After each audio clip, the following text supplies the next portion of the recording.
This is Adam Gorney, Rivals.com signing day show, kicking off with Vanderbilt coach Clark Lea. Clark, you've done a few of these now. Are you getting used to it?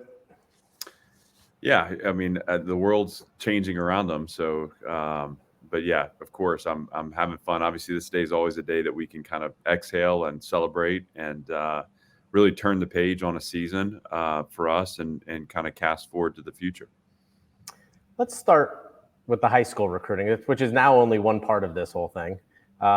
Two quarterbacks in the Chattanooga area, Jeremy St. Hilaire, Whit Muschamp. How many conversations did you have with Whit's dad about everything and just having a coach's son, and not just a coach's son, but a college coach's son to be able to run offense for you? Yeah, I mean, both those kids are, first of all, great fits for us in terms of our culture and environment, great competitors and winners. And so we're happy to have them both. Obviously, Whit had the upper hand a year ago, Jay this year. It's been fun to watch those guys compete.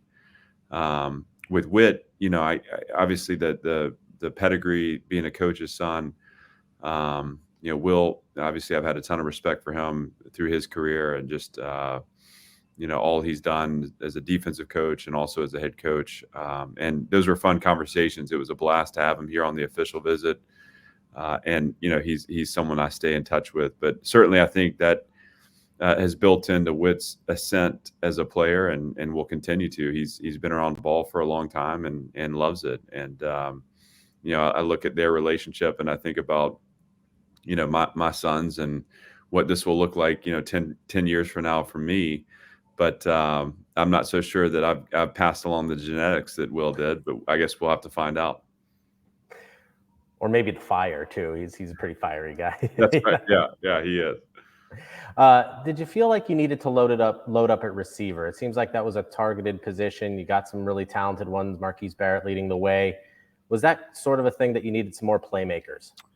Yeah, we're always looking to obviously build the skill out, and I think too, just when you look at our current roster, we wanted to enhance that. We haven't really had the chance to do that in the first couple of classes, and so this was a target for us in a position of importance that we feel like we addressed, with the guys that we signed, and also we're addressing in the portal as well. So.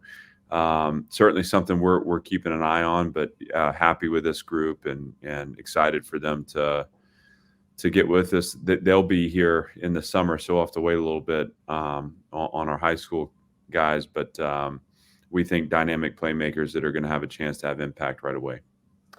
Let's talk portal. It's obviously recruiting 2.0, an entirely new thing to college football. You've called it challenging and frustrating. It could be a massive opportunity to rebuild a roster. How do you kind of see it working for you? How to build a culture, part of the culture, which is important to you guys? And can it be an opportunity to quickly load up with guys?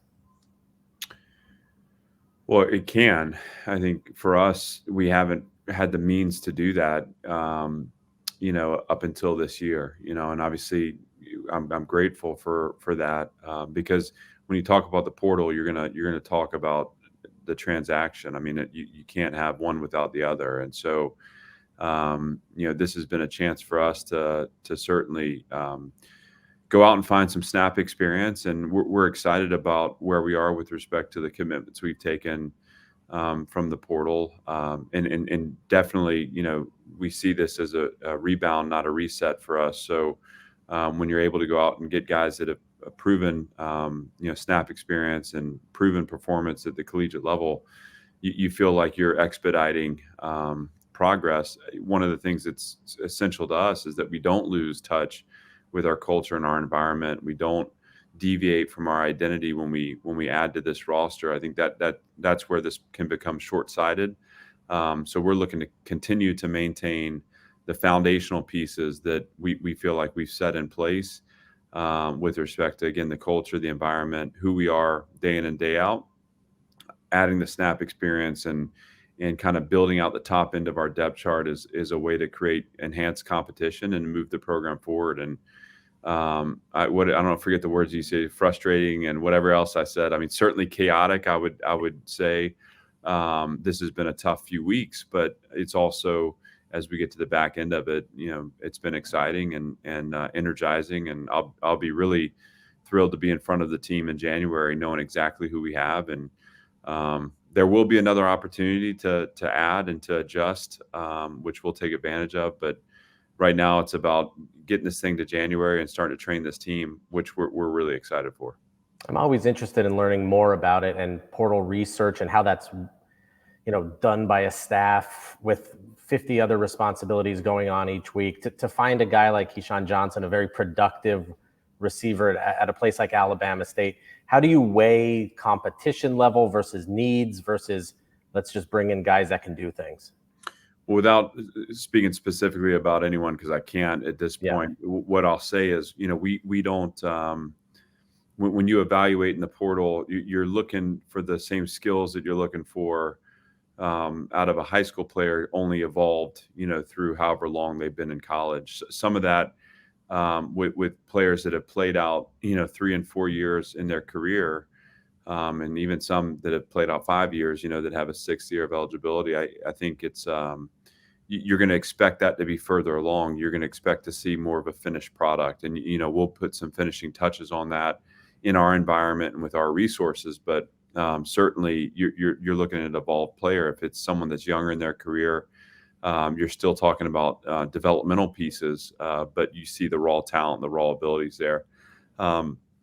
We don't spend a lot of time, obviously, when you talk about competition level. Certainly that weighs in and can be a positive, but we don't hold that against anybody when we evaluate. I think it's a matter of, college football is college football, and when you're seeing the speed, the playmaking ability, the consistency, the production, you recognize, or you draw the line and say this is going to translate and transfer to the SEC stage. I think we feel like whether it's an FCS player or a Group of 5 player or a Power 5 player, those things will translate. College football is college football, and when you identify those skills within the individual, you're expecting those to carry forward on this stage too. That is Vanderbilt coach Clark Lea. Clark, thanks so much for joining us today. My pleasure. Great to be with you.